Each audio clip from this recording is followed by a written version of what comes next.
salam sejahtera bagi Bapak Ibu Saudara-saudara, anak-anak yang dikasihi oleh Tuhan Yesus Kristus. Jumpa kembali bersama saya Pendeta Eka di dalam renungan firman Tuhan pada hari ini, hari Senin 26 Februari 2024. Sukacita dan damai sejahtera dari Tuhan Yesus kiranya menyertai hidup kita sekalian. Puji nama Tuhan. Pembacaan firman Tuhan hari ini sampai pada pembacaan Ibrani pasal yang ke-10. Kiranya firman Tuhan memberkati kita sekalian. Baik, sebelum kita akan merenungkan bagian firman Tuhan hari ini, mari kita akan berdoa bersama. Tuhan Allah Bapa di surga, di dalam nama Tuhan Yesus, kami datang padamu mengucapkan syukur dan terima kasih buat kasih setia dan pemeliharaan Tuhan atas kami semua. Biarlah setiap kebaikan Tuhan yang kami alami menjadikan kami semakin mengenal pribadi Tuhan. Dan pengenalan akan Tuhan membawa kami hidup dalam ketaatan akan firman-Mu. Karena itu setiap kali kami membaca, merenungkan, Engkau yang memampukan untuk kami dapat memahami firman Tuhan, serta Roh Kudus menuntun kami untuk dapat menerapkannya dalam hidup kami. Terima kasih Bapa, inilah diri kami sedia belajar firman-Mu. Demi nama Yesus Kristus kami berdoa. Haleluya. Amin. Ibrani pasal 10, pembacaan firman Tuhan hari ini sebagai bahan perenungan ayat 1 sampai 18. Demikian firman Tuhan.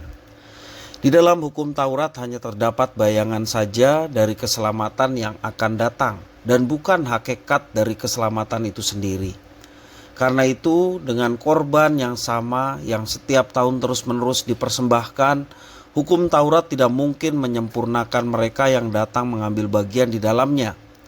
Sebab jika hal itu mungkin, pasti orang tidak mempersembahkan korban lagi. Sebab mereka yang melakukan ibadah itu tidak sadar lagi akan dosa setelah disucikan sekali untuk selama-lamanya. Tetapi justru oleh korban-korban itu setiap tahun orang diperingatkan akan adanya dosa. Sebab tidak mungkin darah lembu jantan atau darah domba jantan menghapuskan dosa. Karena itu ketika ia masuk ke dunia, ia berkata, korban dan persembahan tidak engkau kehendaki, tetapi engkau telah menyediakan tubuh bagiku.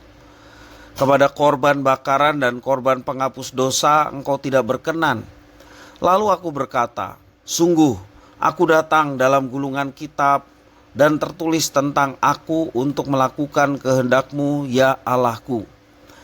Di atas ia berkata, korban dan persembahan, korban bakaran dan korban penghapus dosa tidak engkau kehendaki dan engkau tidak berkenan kepadanya, meskipun dipersembahkan menurut hukum Taurat. Dan kemudian katanya, sungguh aku datang untuk melakukan kehendak-Mu. Yang pertama ia hapuskan supaya menegakkan yang kedua. Dan karena kehendaknya inilah kita telah dikuduskan satu kali untuk selama-lamanya oleh persembahan tubuh Yesus Kristus. Selanjutnya setiap imam melakukan tiap-tiap hari pelayanannya dan berulang-ulang mempersembahkan korban yang sama sekali tidak dapat menghapuskan dosa. Tetapi ia setelah mempersembahkan hanya satu korban saja karena dosa, ia duduk untuk selama-lamanya di sebelah kanan Allah. Dan sekarang ia hanya menantikan saatnya di mana musuh-musuhnya akan dijadikan tumpuan kakinya. Sebab oleh satu korban saja ia telah menyempurnakan untuk selama-lamanya mereka yang ia kuduskan. Dan tentang hal itu Roh Kudus juga memberi kesaksian kepada kita. Sebab setelah ia berfirman, inilah perjanjian yang akan kuadakan dengan mereka sesudah waktu itu. Ia berfirman pula, aku akan menaruh hukumku di dalam hati mereka dan menuliskannya dalam akal budi mereka. Dan aku tidak lagi mengingat dosa-dosa dan kesalahan mereka. Jadi apabila untuk semuanya itu ada pengampunan, tidak perlu lagi dipersembahkan korban karena dosa. Demikian firman Tuhan. Bapak Ibu saudara-saudara yang dikasihi oleh Tuhan, mengikut Kristus adalah keputusan yang harus dijalani dengan tekad yang kuat. Karena hal itu menyangkut perubahan cara hidup dari mengikuti kehendak diri sendiri menjadi tunduk pada kehendak Kristus. Pertobatan membutuhkan langkah iman supaya tidak kembali kepada pola hidup yang lama. Langkah iman adalah keputusan total untuk mengikut kehendak Kristus sebagai satu-satunya keyakinan yang menghidupkan dan memerdekakan. Hal itu dimungkinkan terjadi apabila seseorang secara radikal meninggalkan cara hidup yang lama. Hukum Taurat adalah persiapan bagi umat untuk menerima Kristus. Lagi pula, hukum Taurat tidak dapat menyelamatkan manusia dari kutuk dosa. Sebaliknya mengingatkan manusia akan keberdosaannya. Ayat yang ke-8 mengatakan demikian. Demikian juga di dalam surat Paulus Galatia pasal yang ketiga ayat 20. Bahwa hukum Taurat justru mengingatkan kita akan keberdosaan kita sebagai manusia. Semua hal yang dijelaskan di dalam hukum Taurat hanyalah bayang-bayang dari gambaran yang sempurna. Hanya Kristus yang dapat mengampuni dosa manusia dan membawa manusia pada kesempurnaan yang diinginkan oleh Tuhan Allah yang sempurna. Dengan demikian, kita perlu bersikap serius dalam mengikut Kristus.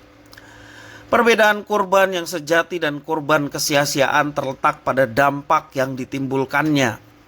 Dampak kurban sejati adalah memperbarui kehidupan seseorang semakin menyerupai Kristus. Sedangkan korban kesia-siaan hanyalah rutinitas kegiatan keagamaan yang di dalamnya tidak terdapat unsur keselamatan abadi. Contohnya, kurban bakaran, korban sajian, korban penghapus dosa, korban keselamatan, dan korban penebus salah. Semua jenis korban ini tidak sempurna. Satu-satunya korban yang sempurna dan diperkenan oleh Tuhan Allah adalah Kristus. Ia mempersembahkan dirinya di kayu salib agar mereka yang percaya kepadanya dikuduskan sekali untuk selama-lamanya. Sepatutnya hal itu memotivasi kita untuk semakin setia kepada Kristus. Janganlah menodai dan janganlah sia-siakan pengorbanan Kristus dengan kembali pada pola hidup yang lama. Ketika kita kembali kepada hidup yang lama, hidup dalam keberdosaan dan terus kita lakukan, sesungguhnya kita sedang menodai dan menyia-nyiakan pengorbanan Kristus. Tentunya kita sendiri yang rugi ketika kita tidak melakukan apa yang dikehendaki oleh Tuhan. Sebab Tuhan berkorban satu kali untuk selama-lamanya bagi manusia yang berdosa. Karena Tuhan mengasihi manusia berdosa, Tuhan juga adil terhadap keberdosaan manusia, sehingga dosa harus dihukum karena konsekuensi dosa adalah kematian. Dan kematian itu ditimpakan kepada Kristus, sehingga keadilannya nyata bagi manusia. Dan kita bersyukur, oleh karena kasih dan keadilannya, kita boleh mendapatkan pengampunan dosa oleh karena kurban agung Yesus Kristus. Dan kita boleh mendapatkan keselamatan. Sekali lagi, mari jangan kita menodai dan menyia-nyiakan pengorbanan Kristus dengan hidup kembali di dalam dosa. Sadarlah dan nyatakanlah tekad kita sebagai pengikut Kristus untuk hidup dan bersaksi bagi Dia. Karena sesungguhnya kesaksian orang yang sudah ditebus menjadi berkat bagi banyak orang yang membutuhkan penebusan. Walaupun banyak orang menolak Yesus, walaupun banyak orang tidak menyadari akan kebutuhan keselamatan bagi manusia berdosa, tetapi sesungguhnya semua manusia membutuhkan jalan keselamatan yang disediakan hanya melalui Yesus Kristus. Kita yang sudah mendapatkan keselamatan di dalam Yesus, mari kita pegang teguh dan hidup kita boleh menjadi berkat bagi orang, sehingga ada banyak orang pun boleh mengenal Kristus melalui kehidupan kita sebagai orang-orang tebusan. Kiranya firman Tuhan memberkati kita. Mari kita berdoa. Tuhan Allah Bapa di sorga, di dalam Yesus, terima kasih atas firman Tuhan. Biarlah Tuhan menuntun hidup kami, supaya kami menghargai pengorbanan Kristus dengan hidup untuk Kristus. Karena kami telah ditebus dan harganya lunas dibayar. Karena itu kami yang sudah ditebus mau mempersembahkan tubuh ini sebagai persembahan yang hidup, yang kudus dan berkenan kepada Tuhan untuk melayani Tuhan sepanjang hidup kami. Karena itulah yang Tuhan inginkan dari umat tebusan, yakni kami sekalian. Terima kasih ya Tuhan atas firman-Mu. Demi nama Yesus kami berdoa dan bersyukur. Haleluya. Amin.